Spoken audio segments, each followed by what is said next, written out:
Scotland up against Ireland from Murrayfield, Six Nations week number 2.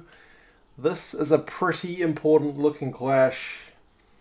Even though we're only in the second week, it's especially for Ireland, it's do or die. But I wouldn't say it's too much further away from Scotland if they're going to have a chance as well.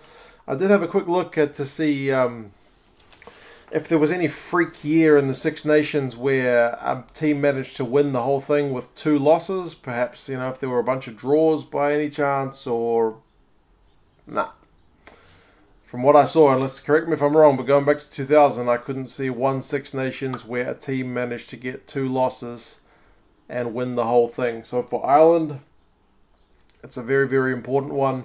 For Scotland at home, you can't be dropping at home. Their away record isn't as menacing as their home one, so you'd have to think for them to break that long drought. A win here is also going to be vitally important. So it's got a lot going on at this game, and I am pretty pumped to see how things go. In terms of their recent history, Ireland have had the better of Scotland with 4 out of the last 5 wins, although the last time they met at Murrayfield, it was that 1 win which Scotland got. So yeah, man, it's got kind of everything building up to being a cracking match. I will put the 2 squads in the description so you guys can have a look. There are a few changes in both sides. For Scotland, Kinghorn has moved to the bench. There was a bit of controversy about that in the media, trying to stir things up. The fact that the guy scored a hat-trick last week and now he's being punished by being moved to the bench, I don't think that's what it is. I think Gregor Townsend is just being smart and, in a World Cup year, building experience, building combinations in those few games that he's got left to do that. So I don't think that's a bad thing at all. Johnny Gray is back in the second row.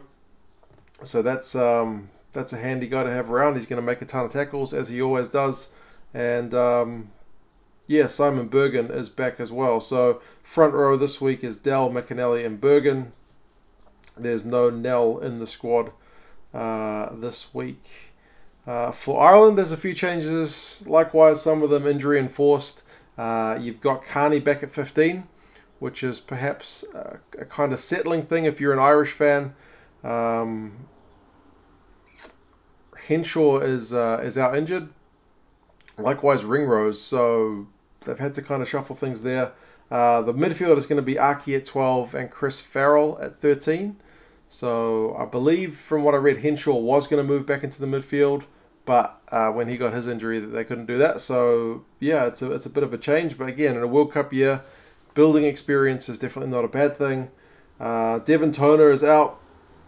CJ Stunder is out. So the back row is O'Mahony, O'Brien, and Conan, and then the second row is James Ryan and Quinn Rue. So it does have a bit of a feel of that kind of, I don't want to say patched together, but it's not that kind of standard Ireland lineup that you think of. But I'm certainly not complaining about some of the names that I see on this team sheet. Definitely, these guys can do a job. Josh van der Flier is also not starting, but he is on the bench. Some guys pointed out in the comments he did make a ton of tackles last week, so let's hope if he comes on that he has that same work rate about him this time. Familiar faces in both teams though. It's still Russell at 10. Likewise Sexton. Russell had a magic game last week. Sexton probably a bit overshadowed by his counterparts. He'll be looking to step things up by his own high standards. Conor Murray still at 9. Likewise Laidlaw, who's captaining. So 2 kind of battle-hardened veterans willing to go at it there.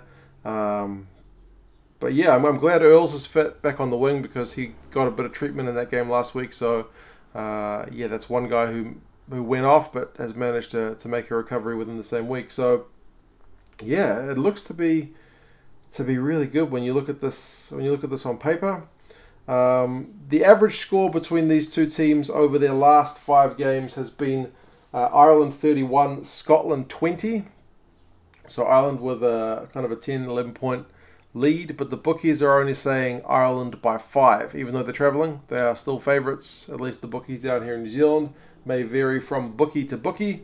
But Scotland are flying high in first. Ireland down in 5th. Can't read too much into that after the first week, but yeah, because of the nature of the comp, it's a very, very important game. I believe this one is on at 3:15 in the morning here in New Zealand, so I will likely be watching this one when I wake up after that in the morning, perhaps around 6 o'clock, but I will do my usual thing of kind of shutting myself off from all media and hopefully won't be spoiled as to the result, because it does really look like a cracker. You guys let me know your thoughts on the squads. As I said, I'll put them down in the description so you can have a squiz. And yeah, how do you think things are going to go? Do you think 5 points on the margin is about right? Or do you think Scotland perhaps should have better numbers given that they are at home? Yeah, you guys let me know your thoughts. I'll talk to you again soon. See you later.